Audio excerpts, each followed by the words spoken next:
Hi, it's Dina with Pretty Productive. Welcome or welcome back to my channel. Today I'm going to be doing something really differently. First of all, you're seeing my face today. And second of all, I am going to finally do the Q&A that I posted back in the beginning of February. So I've kind of put them into groups. I am going to be referring to the questions that are on a list right in front of me. You are seeing my shop behind me. I did not clean it for you all. This is my real world. My desk is a mess, which it normally is, unless I'm filming a video about my office, which then it looks pristine. So this is my real world right now. So let's get started. I'm going to start with personal questions first. First question was, how did you meet your husband? We actually met at work. A woman that I worked with, he was there during the day and I was there at night. A woman that I worked with that was my parents' age, but I loved her. She was just an amazing lady. Kept telling me about a guy that was working there during the day and I needed to meet him. And I said, I have a boyfriend. And I did end up meeting him, never realized that he was the same person that she was talking about. And that was 40 years ago. So we dated for 2.5, we're engaged for 2.5, and we just had our 35th wedding anniversary. So she did have great instincts on who was the right person for me. You mentioned your husband saves his income. Can you explain? I know it is against every Dave Ramsey principle that, you know, when you're married, it's your money, it's joint money. So when we first got married, we kept our money separate.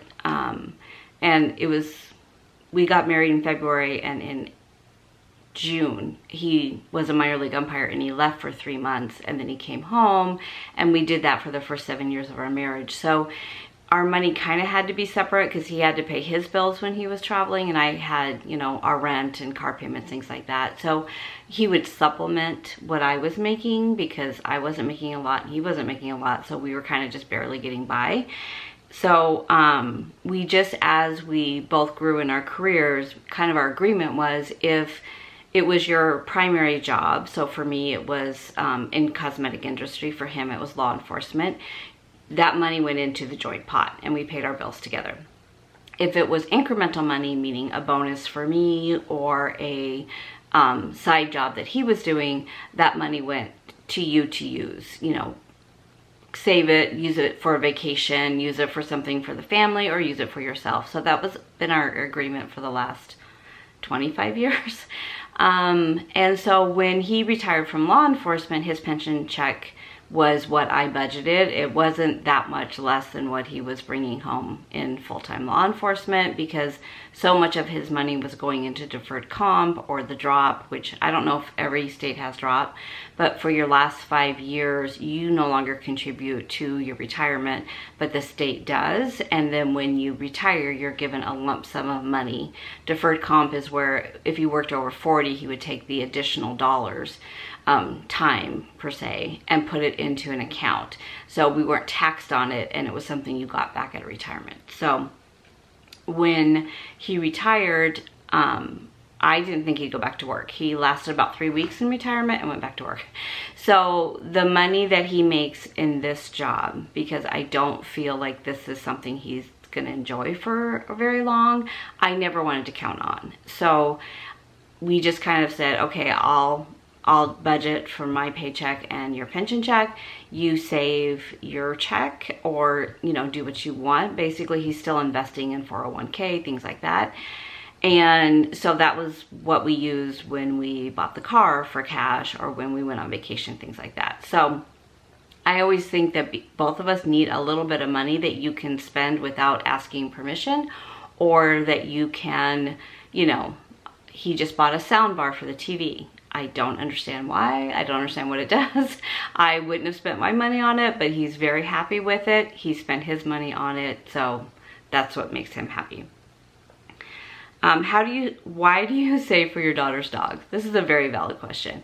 I want to always be able to help my kids. I will never loan my kids money, but I will gift them money because I don't want to be their banker. So if they need some help and I give them money, I never have an expectation that they're going to pay me back. So both of them have dogs. Dogs are expensive if you have pets of your own, between the vet bills and the medicines and the food and everything out. So when I was watching the dogs, I would get them toys or, you know, bags for their, you know, little collar things or whatever. And then I finally decided that I was taking that money out of other funds. You know, I'd take it out of my grocery money or out of my household money, things like that. So I finally decided that I would create an envelope for them, save for them. Both of my girls know the money is there if they need help. And, you know, both of them just had a lot of vet bills. So I thought it was important that they knew the money was there if they needed it. I would, of course, help them. You know, I love their dogs as much as I love my kids. So I would, of course, help them. This is a question that it's going to kind of be a two-part question. Do you and your sisters get along? How do you manage your parents' care together? So this is a great question because this is all new territory for us. 2021 was a very tough year for my family. My mom went into a memory care facility in April. We sold my dad's house that he had been in 25 years, that was up north, and moved him down to Phoenix. His health is not good. Obviously her health is not good. And so all of a sudden we were kind of having to make decisions together, even though my dad is still very mentally capable of making his own decisions and very stubborn, by the way. So we sat down at the beginning of this process, and I have a third sister that lives in Chicago that is always in the loop on these conversations. So we made a decision together that we would not let this time in our lives separate us. You know, we've always been close. We live within 5 minutes of each other, other than my one sister.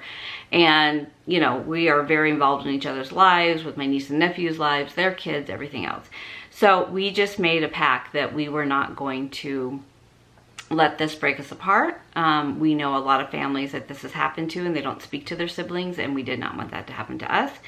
So our take was that everybody has a voice. Everybody can voice their opinion. If you need to step out for a bit because you're overwhelmed, or, you know, you have another part of your life that needs your priority, you are free to do that.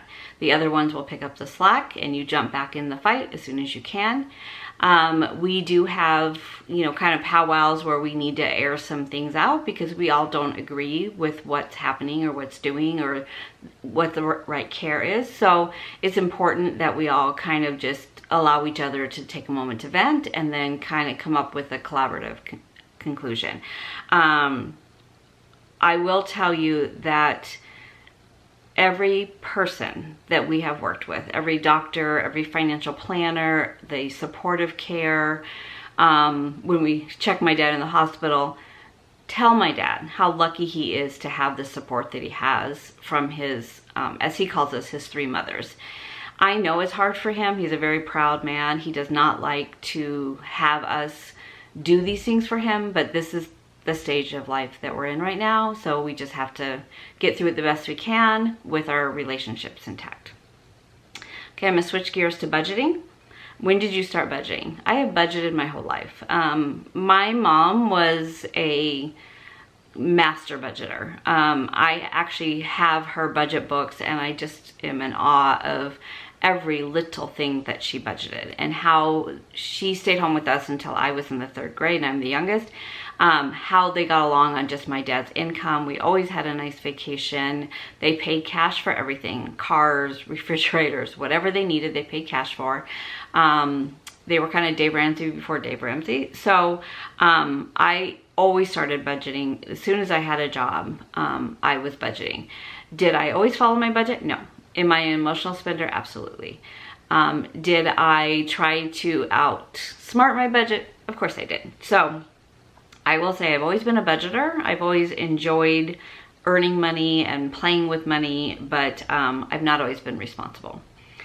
Why are you pulling from retirement monthly? Again, another good question. So there's in my mind, there's two resources that are not renewable: money and time.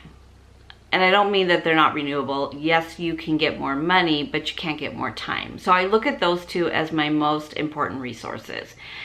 So at this stage in my life with my parents and everything else, I chose to take a step back from going back to work when my severance package left. was done in December or January, and to start pulling from my retirement to kind of make up that difference between my husband's pension and what we needed to pay bills. And the reason why I did that was I will never get back this time with my parents. I don't know how much longer they have, and I want to be able to help my sisters out. And when I was working full-time, 60 hours a week, I wasn't as much of a help as I could have been because I couldn't take them to doctor's appointments. I wasn't able to, run over to see my mom during the day. I was always there on the weekends, so things like that. So I know when my parents are gone that I will inherit money from my parents. That will more than pay back the money that I'm pulling out now to have that time that I can't get back with them. So that is why I made that decision. And I didn't make the decision lightly. I did talk to my financial planner many, many times. He had to show me on bar graphs and PowerPoints why it was okay to take out what I'm taking out every month. That we have invested very well. Even if we did not budget well, we always invested well. So we are going to be fine when we both retire 100%. So that was my decision-making process, and I am comfortable with that. Have you tried other budgeting methods besides Dave Ramsey?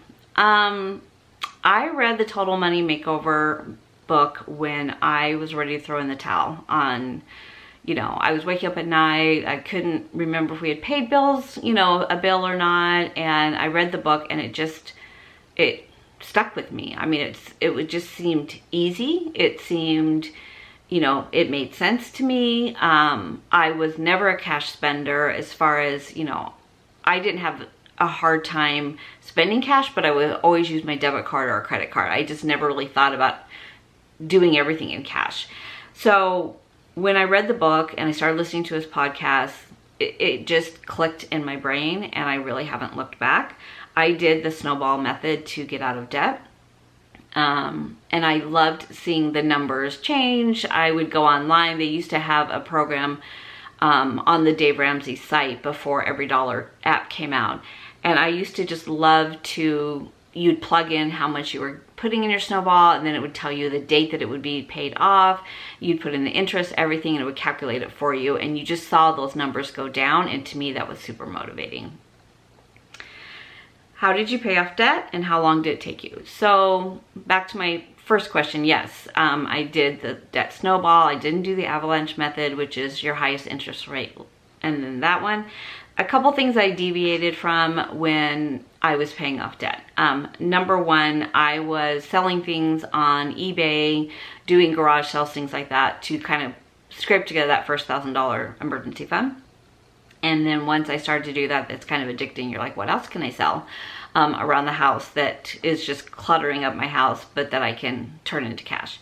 The second thing is I did something that you're not supposed to do, and I opened up a credit card that was a 0 interest credit card for 12 months.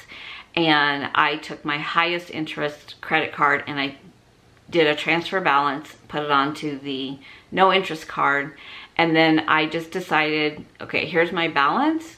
Say I had $12,000 on that card after I moved other cards' balances onto it. I divided it by 12, so I had to pay $1,000 a month to pay that card off in 12 months in order to not have the interest charge roll on for the whole year. And I was like, that was my first thing that I paid, was that card. So I did that repeatedly and just kept narrowing down to where I had everything on an interest-free card. And then as soon as, that card was paid off, everything else had been paid off as well. And how long did it take you? I got serious about it in 2018. I kind of dabbled before that. Like I would pay things off and then I want that. So I'd, put it on a credit card and then pay it off again. So I think got serious about it in 2018. So it took me about 2 years altogether. How do you decide which sinking funds to create and fund? So for me, I create a sinking fund if I'm always looking for money for that. So for example, my planners.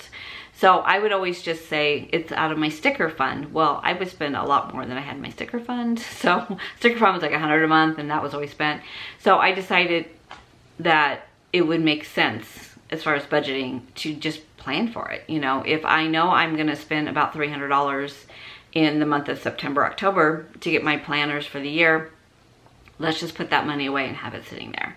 So that's how I decide which ones to fund, to create. And then to fund, it depends on the due date. So if I have a due date for a sinking fund of July and I'm behind in how much I want to put in there, I just divide up how much time I have to fund it, and then that's the money that I fund. So that's how I prioritize things. What is gonna happen? What am I gonna need first? And when is that fund due? Do you ever make mistakes and overspend? How do you recover? Oh my God, just watch some of my videos. I mean, epic fails, epic fails. Totally off the rail. Not last November, but the November before, I had put money aside for Black Friday sales. I spent triple. I had to take money out of my Christmas fund to pay for my shopping on my stickers. So yes, I fail every single time. But you know what? It's not about failing. I think it's always a learning process. I had to learn that when I was stressed out, I would go spend money. And to do something other than that. So one of the things that I had to kind of, you know, learn about myself is that when I'm upset or stressed or mad and I just want to go walk the halls of Michael's or Target, I'm going to be spending money. I need to plan for that. I need to have something in a bank that that's how I want to blow off stress, or, you know, I'm sad, so that's going to make me happy. I just have the money for that now. I had to learn that though. I mean, it wasn't something that came to me naturally. I would just be like, oh, I have a credit card. I've got money open. Let's just go spend money. So it's something that I had to really kind of just stop and look at when I just blew up my budget and why, you know, what was the reason I blew up my budget, and then, you know, put items in place that would help me if I did that again, because I'm going to do it again. So you might as well just plan for that and put those, you know, those funds in place for when that happens again. And then how do I recover?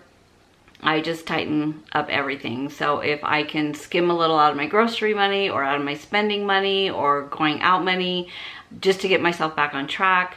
I feel like every month is a new month, so it's a new beginning. And sometimes by the end of the month, I'm just ready for that budget to end, and then I'm ready to start anew. Because I always feel hopeful at the beginning of the month that, hey, we've got this month. And then you never know what life is going to throw at you. Nobody knew what COVID was going to happen. I did not think for a second that my position at work would be eliminated and I would be offered something that I didn't want to do, and that I had the ability at that point to go ahead and retire, because it wasn't even on my radar that I would have that opportunity. So, you know, you never know what life is going to throw at you, medical bills, anything. So it's just better to have that safety net and then recover as you can. You know, sometimes staying on a budget isn't a priority when you're in a situation that you just need to react to. That being said, if I needed to use a credit card because someone in my family needed medical care, I wouldn't hesitate. I would do it, and then I would just start over on my debt snowball. So I think you have to prioritize how you want to recover and when you want to recover. Okay, so that was it on budgeting. So my Etsy shop. The first question was, how many weeks of supply do you have in your shop? Other than the cash envelopes, which I laminate and put into the shop because they take me more time. I don't like to do those, you know, like when an order comes in, I like to have them already done. My stickers are, I print them once you order them. I don't keep supply on hand. I might have a few extra sheets on hand if I'm making, you know, orders up. I might go ahead and do that. Okay, so my camera just shut off. I'm not really sure why. So what I was saying is I sometimes have some extra on hand, but what I will do is go ahead and just make them as the orders come in. What is the future of your shop now that you are working again? I honestly took a really hard look when I was doing taxes this year. When you look at the profit versus the cost of the shop, and that's, you know, Etsy's fees plus supplies plus time, and you really have to look at the time. So, you know, I can spend all day, 2 days working on orders, and it's, even though it's a sizable order, just when you look at the cost of supplies, I have not raised my prices since I started my shop in 2018 because I always wanted my shop to be super cost effective. Shipping bothers me through Etsy because there's a flat rate shipping and it's high. Like, I hate when someone orders something, one item, and the shipping is as much as their item. Like, to me, that just seems, you know, it's not, I don't know. I don't like it. So I have some decisions to make about my shop. So I closed it today, and not closed, I put it on vacation for 2 weeks so I can really go through my listings. So there are listings that I need to take down because I'm just paying to renew them, and it's no reason to. They're not, you know, ones that I sell a lot of. And then there's other ones like my custom scripts that I sell all day long, so, you know, I can expand that part. So I'm just taking a look at all of it, and then I'll decide. But, you know, what I enjoy about my shop is that I love the customers. I have many people that have repeatedly shopped with me. I love the feedback that I get. I love how creative it allows me to be. Some of my best listings come from customers that say, can you do this? Can you do that? And I'm like, they're great ideas. I didn't even think about it. So I'm not sure. I do have enough supplies on hand that I wouldn't close it immediately because I have to count for that because I did deduct them on my taxes. So it would be a slow, gradual shutdown, or I'll move my shop to another platform. So that's kind of where that stands right now. Do you want to grow your shop to be your full-time business? No. That's my short answer. No.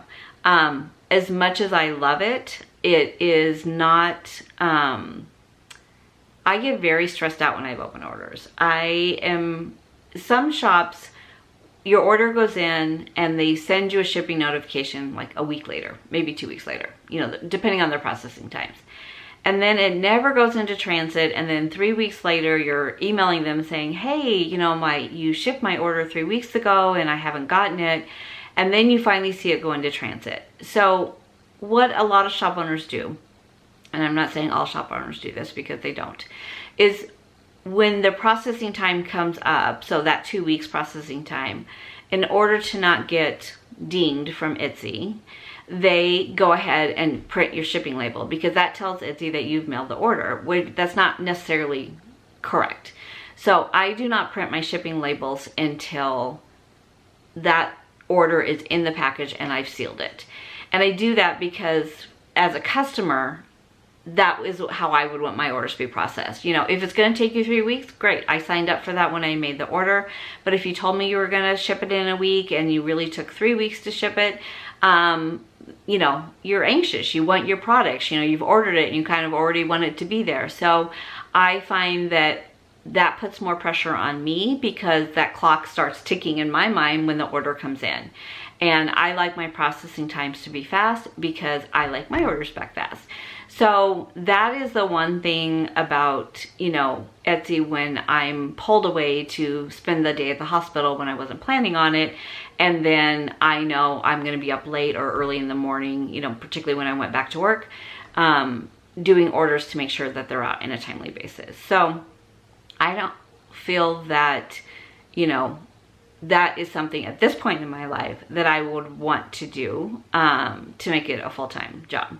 I do love my shop. I do love my customers. I think it's fun. I've gotten to know some great people. I've learned a lot about Cricut and a business, something that I didn't want to learn.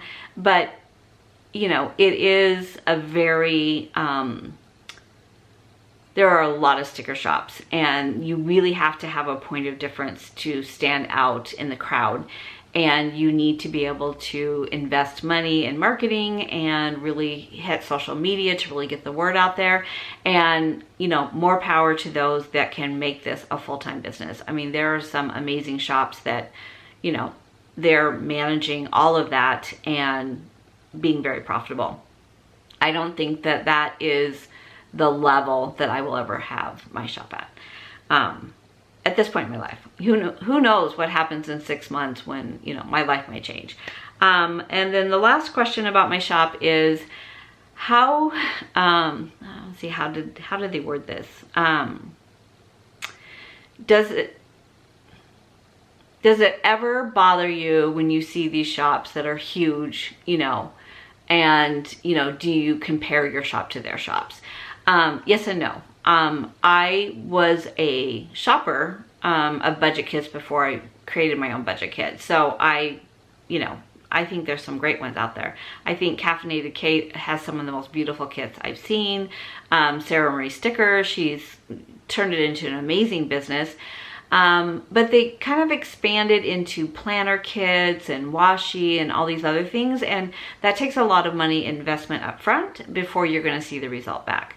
I love Coffee Monster Co. It amazes me what Helen Wayne can do. She's a full-time student. She doesn't even live where her shop is, and her whole family helps out.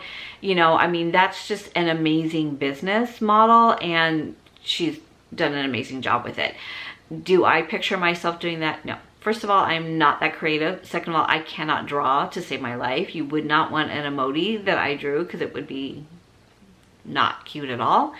And I'm more analytical. I love the budgeting aspect. I could see myself doing more personal budgeting, setting up budgets, things like that, than I could see me making planning kits and things like that. So right now my shop is, I make things that I know I could use, and hopefully somebody else sees a need out there for that particular item.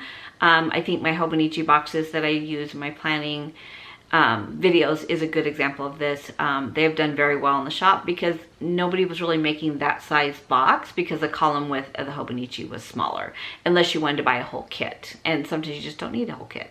So I think that is everything for this video. I did get a question from one of my daughters on which daughter I like the best. I love more, I think she said. I love them both. I love them exactly the same. I cannot choose which one is my favorite. So if you have any questions, or if you posted a question that I didn't answer, please leave it down below in the description, and I'll see you in my next video. Thanks for watching.